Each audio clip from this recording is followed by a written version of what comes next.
सिकंदर ही दोस्तों कहलाता है, हमारी बातें को जितना जिसे आता है। आदरणीय नरेंद्र मोदी जी का जो जनता के प्रति इंफ्रास्ट्रक्चर को लेकर और अन्य विकास कार्यों को लेकर जो उन्होंने सराहनीय कदम आगे बढ़ाए हैं, समझदार जनता समझती है कि निश्चित रूप से आगे आने वाला कार्य भारतीय जनता पार्टी के लिए स्वर्णिम कार्य होंगे। ये नाराजगी जो है भारतीय जनता पार्टी के इस 9 महीने के शासनकाल में और केंद्र में 3 महीने का जो शासनकाल रहा, ये जिस वादों के साथ में जो है सत्ता में आए, उन जनता के वादों के बिल्कुल खरा नहीं उतरे और जनता ने इनको बिल्कुल नकार दिया। देखिए, गुजरात में जिस प्रकार से हमने उम्मीद रखी थी सभी सीटों पर जीतने की, पार्टी के कार्यकर्ताओं ने भी मेहनत की थी, मगर एक आध दो सीट पे रुझान में परिणाम में चेंज हुआ है। हम उनका विश्लेषण करेंगे, मगर जिस प्रकार से गुजरात में सभी इलेक्शन में 85-90% सीटें भारतीय जनता पार्टी जीतती है, ऐसा ही परिणाम हुआ है। साथ ही माननीय सचिन पायलट ने जो मेहनत की और जो डोर टू डोर उन्होंने पंचायत हेडक्वार्टर जाके सहयोग किया, इसी का नतीजा है। 2 कॉलर इस वक्त हमारे साथ है। गोविंद जी उदयपुर से हैं और शाहीन जी हमारे साथ ब्यावर से है। पहले उदयपुर से गोविंद जी आपका रुख करूंगा, आपसे जानना चाहूंगा क्या कहना है आपका। सर नमस्ते। नमस्कार सर, मैं ये बताना चाहता हूँ कि एक बात तो स्पष्ट है कि जब जब भाजपा की सरकार बनी है जी, भू माफिया ये जो बैठे हैं स्टूडियो में, इनको थोड़ा समझा दीजिए कि सर्वे करा ले। जब जब बीजेपी की सरकार बनी है भू माफिया पनपे हैं, इसमें कोई दोहराई नहीं। आपको क्या लगता है इस चुनाव में जीत हार का क्या बड़ा कारण रहा? पार्टी की नीतियां, सरकार की नीतियां? जीत हार का मैं बता रहा हूँ ना सर, जब जब इनकी सरकार बनी भू माफिया पनपे और इन्होंने दावा किया था कि हम एक अच्छा कानून बनाएंगे। कानून व्यवस्था एक मुद्दा है। शुक्रिया गोविंद जी। शाहीन जी आपका क्या कहना है?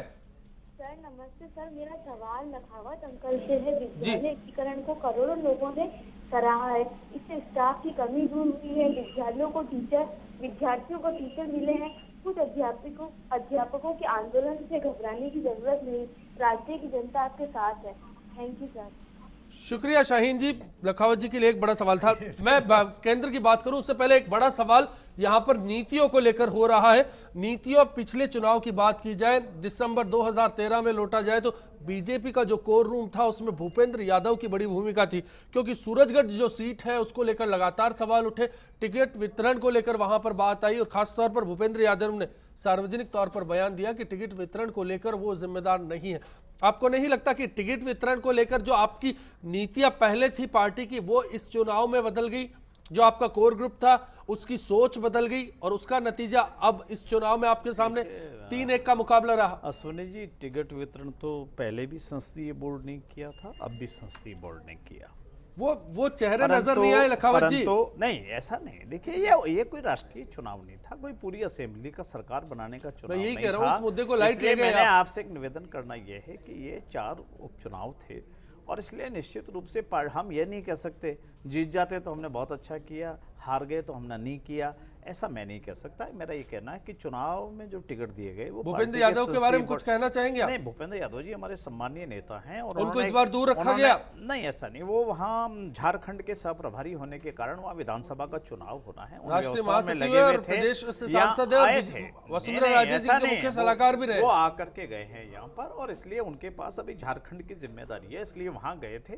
परंतु मैं आपसे एक बात और कहना चाहता हूँ, 163 में से 159 हम यहीं थे, बाकी 25 के 25 सांसद यहीं पर ही थे।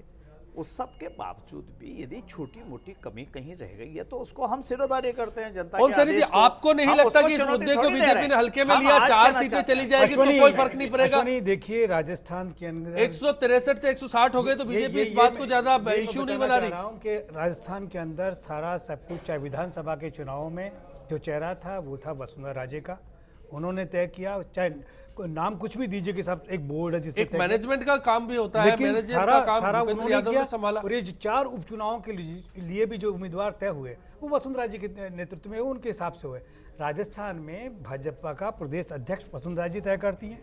भाजपा में जो कुछ होता है, भाजपा का पूरा चेहरा है राजस्थान में वसुंधरा राजे, वही पर्याय है भाजपा का राजस्थान के अंदर। इस हकीकत को चाहे कितना ही टाला जाए, लखावत जी ना मानते हो अलग बात है, तो ये वसुंधरा जी की हार, ये हार किसके खाते में जाएगी? निश्चित रूप से मैं अर्चना उनके जी आपके वर्चस्व पास पे आऊंगा। आक्रमण है, ये अश्विनी उनकी जी, हार है। देखिए मैं आपको सुधारना चाहूंगी, इस चुनाव को भारतीय जनता पार्टी ने जितने गंभीरता से लड़ा उसमें कोई कमी नहीं थी। सारे तो कैबिनेट मंत्री, सारा प्रशासन झोंक दिया, उसके बावजूद ये हारे। तो उसका एक ही कारण है कि इनकी नीतियों में विसंगतियां थी, जिसको हम बार बार कह रहे हैं। और एक कारण ये था कि इनके जो नेता हैं उनका बड़बोलापन और बार बार कांग्रेस के शासन को दोषी ठहराना। दूसरी बात ये थी कि आप जन कल्याण की योजना, जो कि प्रथम दायित्व एक लोकतांत्रिक व्यवस्था में चुनी हुई सरकार का होता है, उसके बारे में आपके विचार ये थे कि आप अतीत के प्रभाव से उसको बदल दो, जनता के हित की बात को खैरात बताओ, जबकि आपका दायित्व होता है गरीब जनता को। आपको क्या लगता है? किरोड़ी लाल मीणा ने आज ट्वीट किया, किरोड़ी लाल मीणा ने कहा कि ये जो नतीजे हैं ये सरकार को नींद से जगाने का काम करेंगे। वेकअप कॉल होगा ये। देखिए, बिल्कुल उपचुनाव जो होता है उससे विधानसभा की संख्या में कोई फर्क नहीं पड़ता, लेकिन ये उस सरकार को जगाने का काम होगा। क्योंकि देखिए, कांग्रेस जो है वो जीती, निश्चित रूप से उत्साह का संचार हुआ, लेकिन हम भी चाहेंगे विपक्ष के नाते कि सरकार जागे, जनता के साथ न्याय करे, उसको सुविधाएं आपके उपलब्ध पास आऊंगा।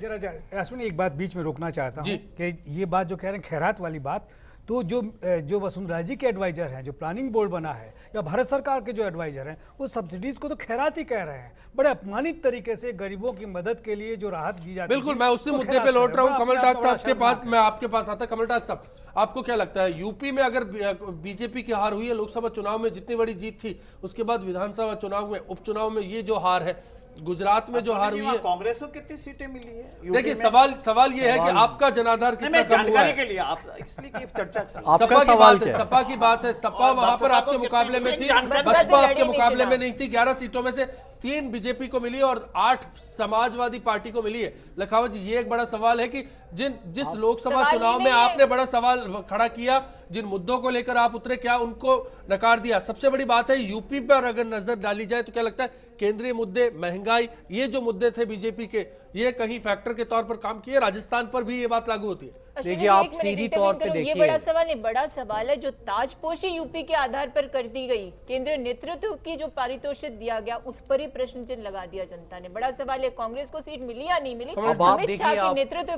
पर प्रश्न चिन्ह हम जनता के मूड को अगर आकलन करें तो यूपी के अंदर नो डाउट वहीं की सरकार थी और वो वही सरकार थी, पार्टी को 3 बीजेपी को, जबकि सारी की सारी सीटें बीजेपी के खाते की। एग्जैक्टली, आप ये देखिए कि समाजवादी पार्टी जो वहां पर पिछले 3 सालों से लगभग शासन चला रही है, वहां पर एंटी इनकम्बेंसी हो सकती है और लोकसभा के अंदर बिल्कुल उनका सुपड़ा साफ हो गया। हाल के नजारे थे अखिलेश सरकार के, उसके बावजूद 100 दिन में जो सरकार ने महंगाई पे कंट्रोल नहीं किया, मेरा यही सवाल है, आपको लगता है कि केंद्र का फैक्टर रहा होगा वोटिंग में? यूपी के अंदर आप साफ कह सकते हैं कि इन्होंने जो 100 दिन में जो परफॉर्मेंस दिखानी चाहिए थी वो परफॉर्मेंस नहीं दिखाई।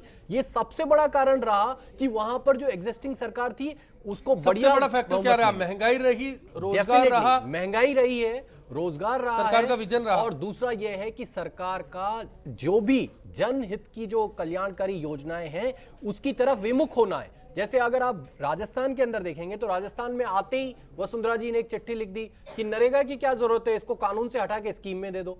तो ये इस तरह के रिकमेंडेशन। ओम सैनी जी, आपकी राय जानना चाहूंगा, ब्रेक का कॉल हो रहा है। यूपी में राज्य का सबसे बड़ा कारण भारतीय जनता पार्टी का रहा है। साक्षी महाराज, आदित्यनाथ और उन लोगों का जो बांटने का जो सिलसिला रहा है, जिस तरह की भाषा उन्होंने इस्तेमाल की, जिस तरह की मूवमेंट उन्होंने वहां पर लव जिहाद को लेकर के हिंदुत्व का एजेंडा जिसको कहा जाता है, उसकी वजह से मुलायम सिंह जी की लॉ और ऑर्डर की सारी समस्याएं समाप्त हो गई। उनको सीधे सीधे जनता ने कहा कि हम इस तरीके बंटना नहीं चाहेंगे और वो भारतीय जनता पार्टी के विपरीत। लखावत जी, इस पर जवाब चाहूंगा मैं आपसे। देखिए, मेरा क्या अमित शाह विफल रहे? क्या आपके जो तुरुप के थे जो आपने छोड़े चुनाव से पहले? मेरा इतना सा कहना है कि लव जिहाद और ये जो सारे विषय चल रहे हैं, ये ना तो कोई राजनीतिक मुद्दे थे ना राजनीतिक मुद्दे हैं। ये जीवन पद्धति से जुड़े हुए विषय हैं सैनी जी, ये प्रत्येक परिवार से जुड़े हुए विषय हैं और इसलिए मेरा ये कहना है कि कोई राजनीतिक मुद्दे कभी भी नहीं हो सकते। एक बात। दूसरी बात, मैं आपसे एक बात और कहना चाहता हूँ। नरेंद्र मोदी जी का नाम तो ले लिया, पर यूपी में कांग्रेस को एक भी सीट नहीं मिली तो सोनिया जी और राहुल गांधी जी के खाते में क्या जाएगा? जरा इसकी चर्चा करनी चाहिए। आपका सीधा मुकाबला मुलायम सिंह से था। आप अपने सवाल को टाल क्यों रहे? मेरी बात सुनिए ना। राजस्थान मुलायम से तो आप पिछड़ गए ना, आप ये मानेंगे? राजस्थान में कांग्रेस को सारा मालाएं डाल रहे हो तो यूपी के लिए जरा पूछो तो। हम नहीं डाल रहे। मेरा कहना है यूपी के लिए जरा पूछो तो। समाजवादी पार्टी के नेता होते तो बेहतर आपको राज तिलक यूपी के आधार पर हो गया। आप बीच में क्यों बोल? मैं सुना ना सारी बातें। आपकी। इसलिए मेरा ये कहना है कि क्या यूपी में एक सीट कांग्रेस को नहीं मिलना, ये उनके लिए क्या जा रहा है। एक बात मैंने कहा कि नेशनल इश्यूज पे चुनाव नहीं लड़ा गया, फिर भी मैंने आपसे एक बात कही कि हमें कोई बहुत प्रसन्नता नहीं है। आपके यूपी के 3 सांसदों के बयान आपको भारी पड़ गए, आप ऐसा कहेंगे? आपसे एक निवेदन किया कि वो ना तो पॉलिटिकल मुद्दे थे, ना पॉलिटिकल मुद्दे होंगे, ना आज पॉलिटिकल मुद्दे हैं। ये आपका एजेंडा है हिंदुत्व को लेकर। देखो कॉमरेड, आप तो ये मान के चलो श्राद्ध पक्ष है, आपको तो हमारे जहां भी छोटा मोटा नुकसान होगा आपको प्रसन्नता होगी। बिल्कुल चलिए मैं यहाँ एक ब्रेक के लिए रुकूंगा, ब्रेक के बाद जब लौटेंगे आखिरी दौर में बातचीत होगी। अर्चना जी, ब्रेक का कॉल लगातार मेरे सामने आ रहा है, ब्रेक के लिए लौटेंगे, उसके बाद बात होगी आखिरी दौर में आखिर किस निष्कर्ष पर पहुंचा जा सकता है इस बहस को लेकर, क्या सोचा गया था और क्या हो गया। ब्रेक के बाद मैं बिहार विधानसभा, नसीराबाद विधानसभा और सूरजगढ़ विधानसभा के मतदाताओं को नमन करता हूं कि इस महारानी का जो घमंड है नीचे उतारा है और जो जनता से शोषण कर रही थी, कर्मचारियों का शोषण कर रही थी, शिक्षकों को लताड़ रही थी, जो इस मंत्री बेगुलाम जो बातचीत कर रहे थे और हमें अपमान कर रहे थे, वो उसका नशा उतरेगा। एक व्यक्ति को आप एक बार उल्लू बना सकते हो, बार बार नहीं। जोधपुर की और राजस्थान की जो जनता है बहुत ही जागरूक है और हमने ये नोट किया है कि मोदी सरकार ने अपनी सरकार बनाने के लिए कोई मैनिफेस्टो जारी नहीं किया और सिर्फ लोगों के सपने खरीदने के कोशिश की थी। नहीं, बीजेपी का असर कभी कम नहीं हुआ है, आगे भी रहेगा बीजेपी का असर। ये सिर्फ उपचुनाव है, उपचुनाव के परिणाम अलग होते हैं और मुख्य चुनाव के परिणाम अलग होते हैं, तो ये उपचुनाव है, इससे कोई फर्क नहीं पड़ता है। ऐसा कुछ नहीं है, ये जो चुनाव के जो रिजल्ट अभी आए हैं, जैसा कि देखने को मिला है कि 4 सीटों में से 3 कांग्रेस ने जीती हैं, 1 बीजेपी ने जीती है। ये कोई खुशी वाली बात कांग्रेस के लिए नहीं है। जो बीजेपी का काम आज तक जो किया जा रहा है वो बहुत ही अच्छा किया जा रहा है। बिल्कुल निश्चित रूप से कांग्रेस को नई शक्ति, नई ऊर्जा का संचारण हुआ है और जो मोदी लहर थी उसकी हवा निकल चुकी है। देश राज्य की जनता समझ चुकी है इस तरह की मोदी हवा से अब पार पड़ने वाला नहीं है।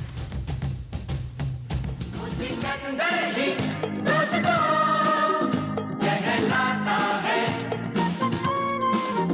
हमारी बातें को जितना जिसे आता है सिकंदर ही दोस्तों कहलाता है हमारी बातें को जितना जिसे आता है। चाहा क्या हुआ उपचुनाव की बात है। आपसे सवाल था क्या उपचुनाव के नतीजों को केंद्र और राजस्थान सरकार के कामकाज के आकलन के तौर पर देखा जा सकता है। इस पर आपकी राय मिली। 76% दर्शक इस बात को मानते हैं कि ये कामकाज का आकलन ही था, जबकि 24% इस बात से इत्तेफाक नहीं रखते। तो एक बड़ी राय हमारे सामने आ चुकी है। कमल टाक साहब, मैं आपसे शुरुआत करना चाहूंगा। क्या सुधार बीजेपी को करना चाहिए, किस सोच को बदलना चाहिए, आपको क्या लगता है? देखिए, एक तो ये बात है कि जो बात कह रहे थे नीति बनाने की, और विशेष करके मास्टर के मामले में सरकार के पास 7 लाख के करीबन कर्मचारी है, उसमें से 3.5 लाख ये मास्टर्स हैं और ये मास्टर्स बड़े तेज होते हैं। ये मास्टर सत्ताएं पलटने में काफ़ी अहमियत रखते हैं। इन्होंने पहली बार मास्टरों के लिए ये व्यवस्था करनी चाहिए कि जहाँ ज़बरदस्ती बैठे हुए हैं, जिस स्कूल में 50 बच्चे हैं और उसमें 10 मास्टर बैठे हैं, तो इनको भेजो और इनको वहाँ जगह ले भेजो जहाँ पर बच्चे ज़्यादा है और मास्टर ठीक है। ठीक बात है, आप उसको सही ढंग से अगर करेंगे, सही तरीके से उसका एकीकरण करेंगे और वहाँ ले जाएंगे, तो मास्टरों को तो दिक्कत होगी लेकिन जनता को फ़ायदा होगा। शिक्षा की नीति बदलेगी। इसके लिए इनको सिस्टमेटिक तरीका अपनाना पड़ेगा। सबसे पहले तो ये ट्रांसफ़र नीति बनाए। आज तक मास्टरों की ट्रांसफ़र नीति नहीं बनी है, इसलिए मास्टर मन मर्जी से उनके पीछे, मंत्रियों के पीछे घूमते हैं। ये इनको बदलाव करना पड़ेगा। दूसरी बात ये है कि जहाँ इन्होंने रोजगार की बात करी है, रोजगार को बढ़ाने के लिए चाहे इनकी आरपीएससी में प्रॉब्लम्स आ रही हो, चाहे कोर्ट के अंदर मामले अटके हों, इनको आगे होकर वो स्टेप्स उठाने पड़ेंगे। नई भर्तियां लानी पड़ेगी, नए रोजगार की सिर्फ वादों से काम नहीं चलेगा। अर्चना जी, मैं आपकी राय जानना चाहूंगा। मैं एक तीसरी बात और जोड़ना है, और जो जन कल्याणकारी योजनाएं हैं उनके प्रति कभी भी आपको बेरुखी जवाबदेह होना पड़ेगा सरकार को, चाहे वो फ्री दवाई का मामला हो। अभी तक कॉलर्स की राय में भी ऐसा रहा। अर्चना जी, आपके पास 1 मिनट है, मैं आपसे जानना चाहूंगा आपकी राय। देखिए, मैं तो सिर्फ इतना कहूंगी कि जिनको जीवन पद्धतियां आप मानते हो उनका राजनीतिकरण मत करिए। आपने राजनीतिकरण किया तो यूपी में आपको खामियाजा भुगतना पड़ा। आपने कहा कांग्रेस को कुछ नहीं मिला, हम मानते हैं हम कमजोर है, लेकिन आपकी स्थिति जिसके कारण आपने राज तिलक कर दिया था वो स्थिति बिल्कुल प्रश्न चिन्ह के एक तरह से कटघरे में खड़ी हुई है। दूसरी बात ये कि देखिए, आपको 9 महीने यहाँ हो गए, लगभग साल होने वाला है। ऐसी स्थिति में आप उस नीति से बाहर निकलिए जिसमें आप जो कहना चाहते हैं, शायद श्रम कानून बदलें, श्रमिकों के खिलाफ आप हो गए, लैंड एक्विजिशन बिल लेकर के आपके किसान मोर्चे ने उसका विरोध किया। जनता के बीच में मैसेज ये कि आप जो आपदा आई थी उत्तराखंड की, उसके जो आश्रित थे उनकी नौकरियां तक लेने का काम कर सकते हैं, यानी आप संवेदनहीन है। ऐसे फैसलों को जो व्यापक जनहित के होते हैं, जिससे जनता की को संवेदनशीलता के साथ टैकल किया जाता है, जिससे उनके घावों पर मरहम लगाया जाता है, उस पर तो कम से कम इस तरह की राजनीतिक द्वेषता का परिचय मत दीजिए। तो मेरा सिर्फ इतना कहना है, आपको जिस व्यवस्था के तहत यहाँ पर सरकारें बनती है उसमें 4 साल शासन करना है। हम एक सजग विपक्ष के रूप में आपसे निवेदन करें कि जो गैर जिम्मेदाराना आपका रवैया एज अ ऑपोजिशन था, उसको आप सत्ता में आने के बाद अब निकाय चुनाव आपके सामने है, आपको क्या लगता है क्या करना चाहेगी सरकार इस वक्त? क्योंकि आप नहीं मांगेंगे, बैकअप कॉल था आपके लिए। नहीं, मेरा ये मानना है कि निकाय चुनाव और हमारे ग्रामीण विकास के चुनाव आने वाले हैं। निश्चित रूप से सारे लोग मिलकर के उस चुनाव को हम लोग लड़ेंगे। और मैं एक बात आपसे और कहना चाहता हूँ, हम खुद इस बात को स्वीकार करते हैं कि विधानसभा का चुनाव, लोकसभा का चुनाव, उसके बाद बजट का सेशन, हमारे को समय वसुंधरा राजे जी को नहीं मिल पाया ये सब कुछ करने के लिए। अब समय है करके दिखाने के लिए, और हम निश्चित रूप से आपको कह सकते हैं चक्रवृद्धि ब्याज सहित जनता को यदि छोटी मोटी कोई कठिनाई हुई होगी हम उसको दूर करेंगे, जनता के दिल को जीतने का प्रयास करेंगे, लोक कल्याणकारी नीतियों को तुरंत गति से कैसे आगे बढ़ाया जाए वो करेंगे। लोक सेवा आयोग की जो दुर्गति हुई है उसको ठीक करने के नाते सर्वोच्च प्राथमिकता प्रदान सरकार करेगी।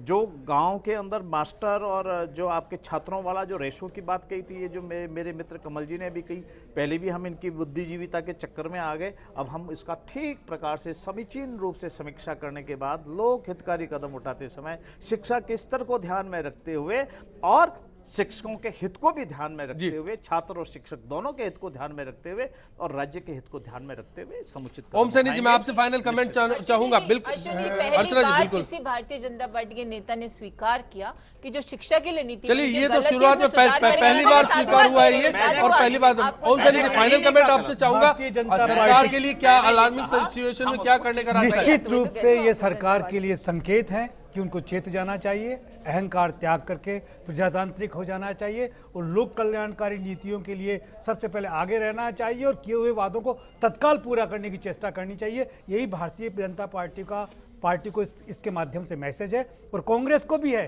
कि वो इस फेर में ना पड़े कि वो विजयी हो गई है। निश्चित रूप से लोगों के पास में दूसरा विकल्प नहीं था, इसलिए कांग्रेस को वोट किया उन्होंने। और अगर कांग्रेस ने अपने आप को बदला नहीं और उसी रास्ते पे चलती रही जिस पे पहले थी, तो कांग्रेस को भी कुछ मिलने वाला नहीं है। चलिए, आप सभी खास मेहमानों का हम यहाँ शुक्रिया अदा करेंगे। इसी उम्मीद के साथ आपसे विदा लेंगे कि आने वाला कल आपके लिए आज से बेहतर साबित हो। नमस्कार, आज के लिए बिग फाइट लाइव में इतना ही। चलते चलते खूबसूरत मूवी से खूबसूरत गीत आपके